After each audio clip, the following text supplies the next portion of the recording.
Today marks 1325th day sharing lessons I learn and continue to learn with all of you. My hope that these insights will inspire you, support your dreams, help you achieve your goals, and really empower you to become the person that you want to become. Today I want to speak about getting knocked out by life. I think that is every single person will get knocked out at some point in life. Maybe not now, but in the future for sure.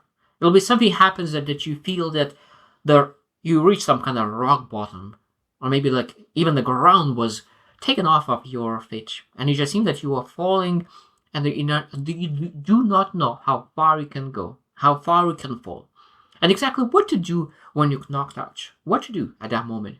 I think that the most important lesson that we need to understand, that we do not need to bounce immediately.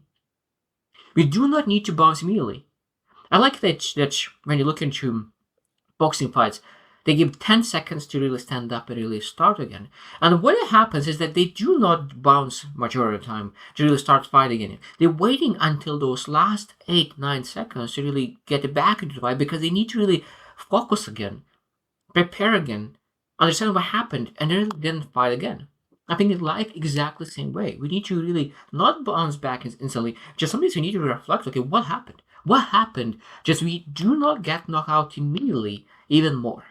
So today I will share seven things that we need to do when we feel that maybe we lost a game, maybe we lost a battle, and we really need to prepare for the next battle, and we need to really win this war. And if we want to win this war, we need to really not bounce back immediately. We need to reflect and understand what needs to be done when you get knocked out, when you lost one of the battles.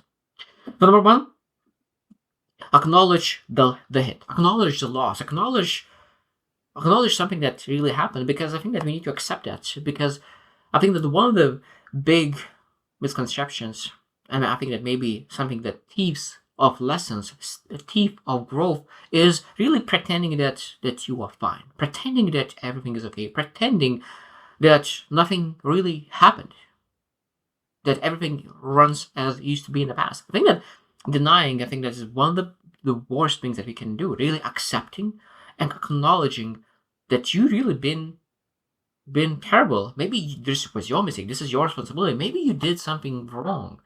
Acknowledging, and then of course without acknowledging, without accepting your failure, without accepting your mistake, without accepting your embarrassment situation, you're not able to get better. I think that this is again one of the most important thing is awareness and acceptance when you think about everything in life.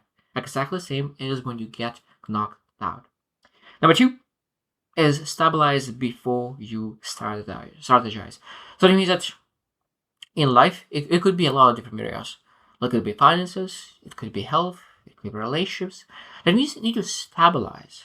Understand where is that foundational tender that we're able to really say that this is now is stable. It's not terrible, not everything. No, it's not great, but it's stable. I'm able to build on that. So what is that I'm able to build on that? What is that? I think that we always need to really breathe deeply and understand, okay, like I don't need to strategize how to really achieve massive success. How I need to really make sure that I'm the top of the top. No, like the first step is stabilize. When we stabilize all areas of our lives, at that moment it's so much easier, because a lot of times when you live in a house, what happens is that we are taking actions based on survival, based on the house, and of course our mental stage, emotional stage, cognitive powers are lesser than we execute when we are in stable environments. So being able to really focus on one thing at a time. So that means that being able to really focus on stabilize all areas of life before really moving to the next level. Number three is find the lesson, not the label. I love that. Find the lesson, not the label. Now we have a tendency to label ourselves. I'm not good at this. I'm not built for that. Or maybe say like, okay, so what kind of mistakes did they do that led me to fail at this? Or maybe what really happened? Because a lot of times I think that we can potentially put labels for the things that actually we didn't have any control over. That something happened to us, and I was like, this is just who I am. I'm a person who attracts negativity. I'm the person who looks at this and this. I think that we need to. That is not a helpful way of looking at it, and being able to, like, what could I learn from it? What is here to teach me? How it could become the better? Because I really love that there's no failures. Because a failure where you learned is a win. A failure where you learn is a success. That means that every single time when you failed, if you actually gather the knowledge and wisdom and lessons, you win. You succeeded. There's no failures at all. That's why I said that there's like success and failure is in the same boat.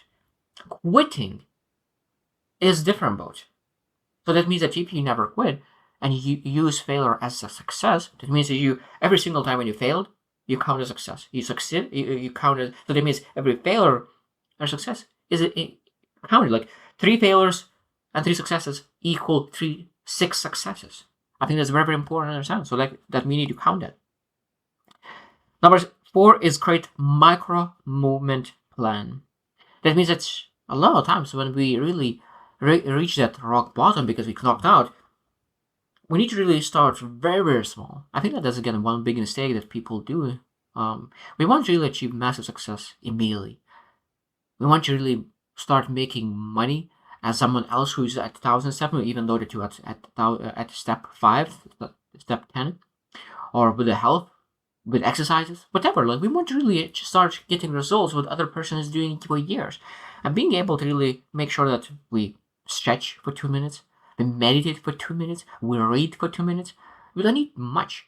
But I think that when you build that momentum of reading 2 minutes, and you want to read 3 minutes, and you want to read 5 minutes, and you want to read 15 minutes, and you want to exercise 15 minutes, and it's much, much easier to really build after that, because I use that technique so many times. It works like crazy. Starting small, even like when I started, I was injured, and I didn't exercise for a couple of years, and I started exercising, and I said, okay, I will put 1 push-up, 2 push-ups, 3 push-ups every single day. I was adding like little by little, and after a while I was doing 100 push-ups. And I think I started from 1, and I was not afraid to wait for a year until I will get good at it.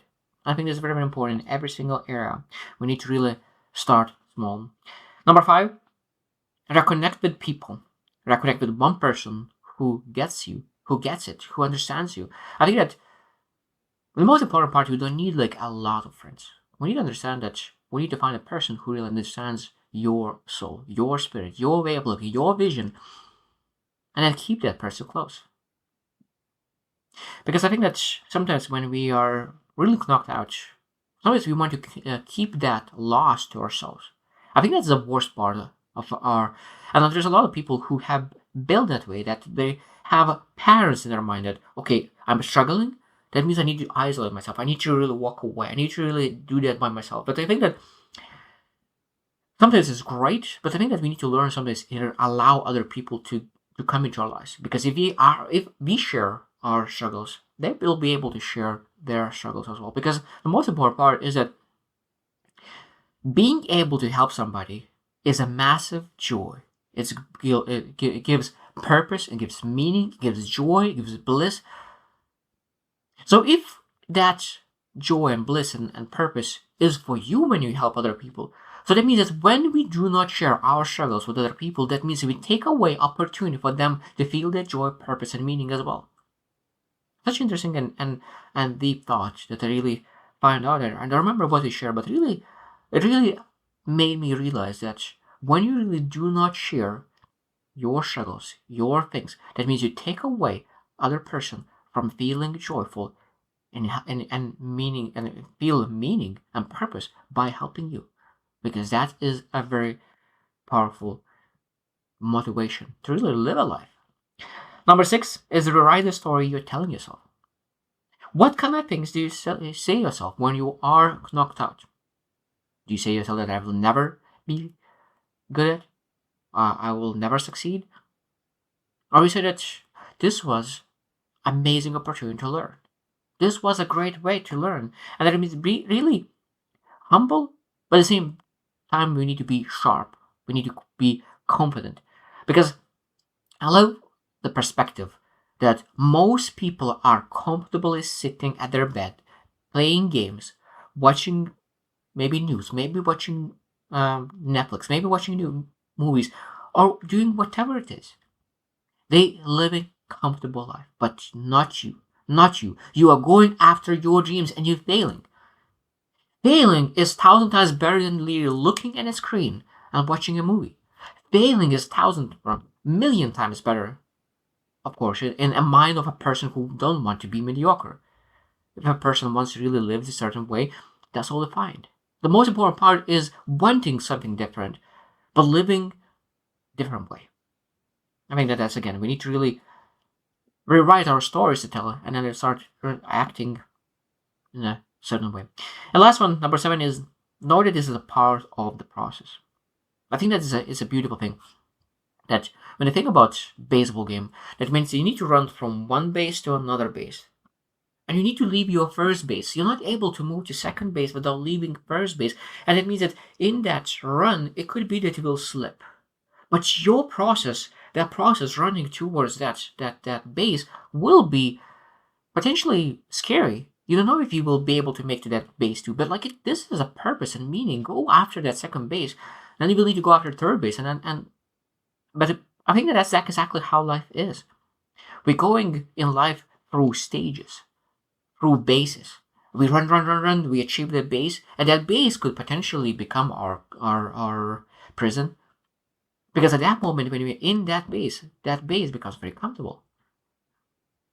And we potentially, this is again another topic, but I think that we need to understand that when we're going after that base, we might be knocked out. Still, we stand up and we're going after that base. We don't go back to the base 1. We're going after phase 2 and base 2.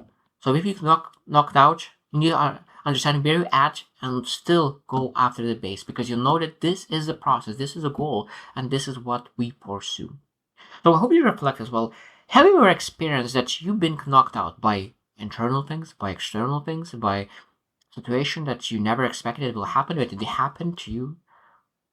And if the poor swings, and I always say that successes walk in groups, failures walks in groups, problems walks in groups, and luck walks in groups. So that means that a lot of times we are in seasons of life. We have a lot of successes, and it might be that there is one season of life will be a lot of failures. And being okay, understanding that this is just a part of life, part of the season, I think that is much easier to go through it. And when we accept that, I think that to be able to finish that season much faster rather than denying and saying, I don't want that kind of season. No, we're able to really accept and go through it and really become much stronger. So I hope that you reflect as well and get ready, because I think that the most important thing that we always need to develop is resilience, because at some point in life we will need it. Resilience is a key. So if you have the best days of your life, I think this is the best time to really develop your resilience. I said that the best time to fix your roof is during sunny days, because rainy days will come at some point in the future. You'll be ready, and that's why I think that the best way to really get ready for rainy days is during good days. Do something that you hate, something that is hard, something that is really makes your character to develop. Maybe cold shower, maybe doing exercise every single day, whatever it is that you choose. Maybe there's other things that you don't want to do, but you know that those things would be massive help your character and your life in general. So I hope you choose one, and see you tomorrow.